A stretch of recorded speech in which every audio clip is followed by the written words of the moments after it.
bem-vindos mais uma vez ao canal A Voz que Clama, História e Profecia. Hoje, iniciando a nova série, falando sobre os livros poéticos e abrindo essa série, o primeiro livro que foi escrito da Bíblia.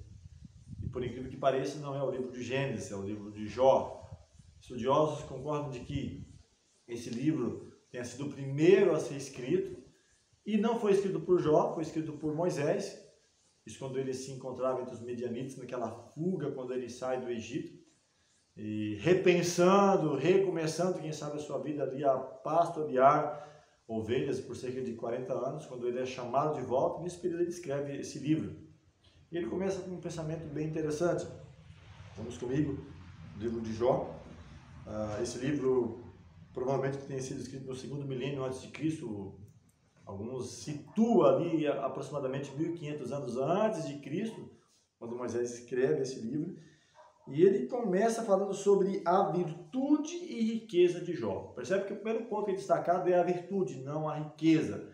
E ele diz, havia um homem, onde está escrito em Jó capítulo 1, versículo 1, havia um homem na terra de Uz.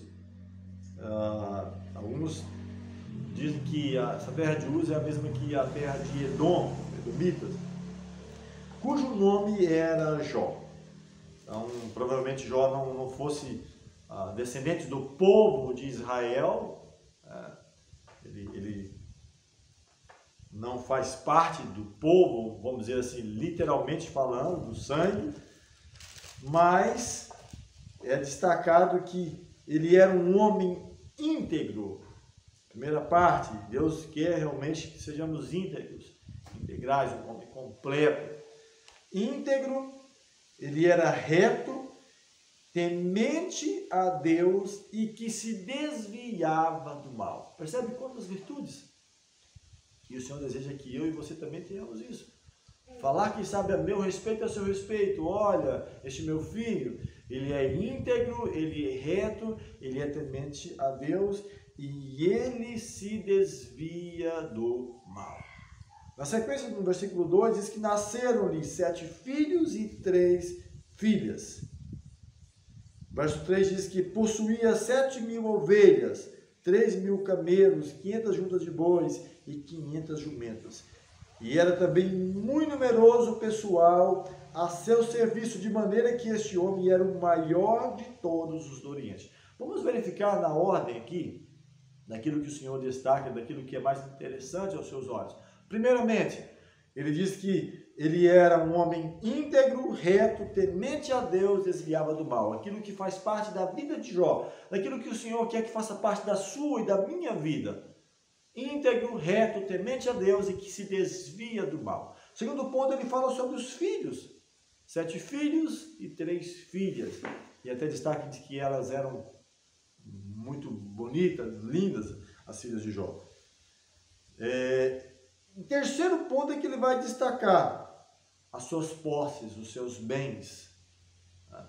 E até eu quero chamar a atenção para aquilo que o próprio Moisés escreveu também, dentro da sequência dos livros ali, do Pentateuco, ou Lei de Moisés, livros escritos por Moisés, que devo me lembrar, que você deve se lembrar de que é o Senhor que nos dá poder, forças para adquirir riquezas, posses, bens, não simplesmente no contexto aqui, vou destacar como Jó aqui, bens materiais, mas também intelectual, físico, espiritual, emocional, em todas as áreas da vida, de que é o Senhor quer que vivamos bem, que tenhamos vida, que tenhamos em abundância.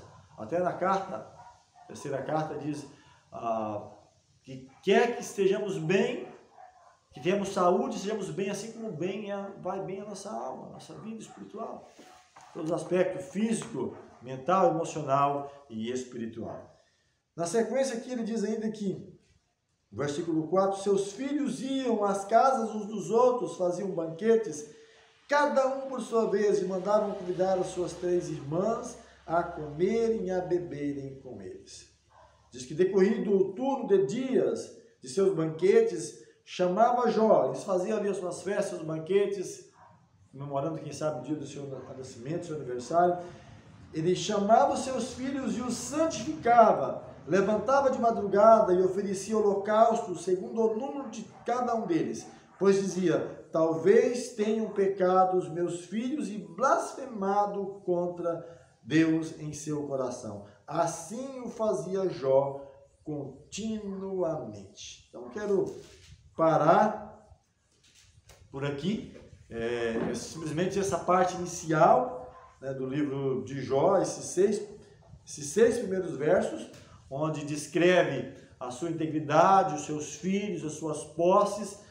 Eles ali se confraternizavam entre si, convidavam as suas irmãs, participavam juntos, mas Jó tinha um costume interessante, e acredito que pode ser útil para mim e para você. Gente, você que quem sabe é pai, que é mãe, ele levantava de madrugada, oferecia holocausto segundo o número de cada um dos seus filhos. Quantos filhos eram? 10 filhos, 7 filhos e 3 filhas. Porque pode ser que eles houvessem blasfemado contra Deus. Blasfemada, essa palavra blasfemar, ela tem a ideia também de renegar, de deixar, de abandonar Deus. E ele oferecia continuamente pelos seus filhos. Ele tinha esse objetivo, esse foco de querer o bem, o melhor para os seus filhos. Então você pai, você mãe, quem sabe você avô, pense nisso, continuamente, de madrugada, de oferecer sacrifícios. E claro, não estou falando do contexto agora como quem sabe dele, na época de sacrificar um animal, uma ovelha ou alguma coisa para o seu filho, mas de você oferecer sua oração, sua dedicação, as palavras, de chamar: vem cá meu filho, vamos conversar, de orientar, de procurar guiar, como o próprio Salomão escreveu: ensina o menino no caminho que deve andar, porque mesmo quando envelhecer, não vem se desviar dele. Vamos ter uma palavra breve de oração ao Senhor. Senhor, muito obrigado pelo cuidado e proteção. Nos ajude a absorver essas lições da vida de Jó, de ser íntegros, retos, tementes a Deus, e que venhamos também a cada dia oferecer sacrifícios pelos nossos filhos, pedindo, entregando a vida deles nas mãos do Senhor, e que eles também venham fazer as escolhas corretas, de sempre louvar, de exaltar, fazer aquilo que é agradável aos seus olhos. Obrigado por tudo, em nome de Jesus. Amém.